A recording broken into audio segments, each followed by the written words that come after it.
Inspector സാബ്, ഈ അബ്ബാസിനെ ഒതുക്കാൻ ഉണക്ക ലാത്തിയൊന്നും പറ്റില്ല. നിന്നെ ഒതുക്കാൻ എനിക്ക് ലാത്തിയുടെ ആവശ്യമില്ല. നായിന്റെ മോനെ.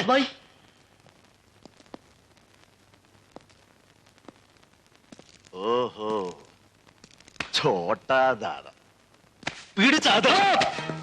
അവനെ തോന്നരുത്. തൊട്ടാൽ അബ്ബാസ് ആരാണെന്ന് അപ്പോ അറിയും. എങ്കിലും അത് അറിഞ്ഞിട്ട് തന്നെ കാര്യം. അടിക്കടാ അവനെ.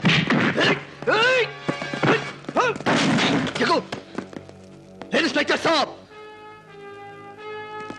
കൊള്ളാവുന്ന പോലീസുകാരെ എന്നും ഞാൻ ബഹുമാനിച്ചിട്ടേ ഉള്ളൂ. പക്ഷെ ഞങ്ങളെ ഉപദ്രവിച്ചാലുണ്ടല്ലോ, എന്റെ പേരിൽ ഒരു കേസ് പോലും നിലവിലില്ല. എന്നെ കസ്റ്റഡിയിൽ എടുക്കാനോ അറസ്റ്റ് ചെയ്യാനോ നിങ്ങൾക്ക് യാതൊരു അധികാരവും ഇല്ല. കുറഞ്ഞ പക്ഷെ ഒരു വാറണ്ടെങ്കിലും സംഘടിപ്പിക്കാൻ നോക്ക്. ചെഗോ, നിന്നെപ്പോലുള്ള ക്രിമിനൽസിനെ ഇടിച്ച് കണ്ണിന്ന് ഇടിമിന്നല് പറിച്ചന് അവരെനിക്ക് ടോമന പേരാടാ മിന്നൽ. പോലീസുകാരെ ഇടിച്ചിട്ട് സ്റ്റേഷനിൽ കയ്യും വീശി ഇറങ്ങി പോവാന്ന് കരുതിയോളാം.